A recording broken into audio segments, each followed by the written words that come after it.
Donc la maladie de Parkinson, c'est, comme je l'ai dit, une maladie dégénérative, donc c'est bien dû à la dégénérescence des neurones, mais c'est dû à la dégénérescence, en fait, d'une toute petite population de neurones dans la maladie de Parkinson réelle, qui est la population des neurones du locus niger. C'est ça le locus niger, juste ce petit machin-là. Ce sont des neurones dopaminergiques, c'est-à-dire qu'ils fonctionnent avec le neurotransmetteur qui est la dopamine.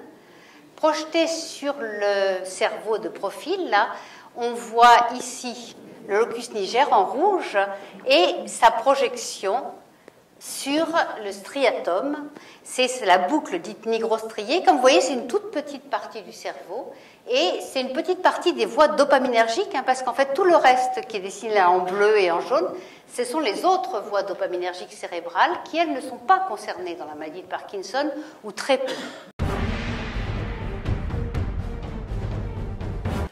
Alors, je reviens aux indications classiques. La stimulation, ça ne concerne que les patients parkinsoniens caractéristiques, pas les syndromes parkinsoniens.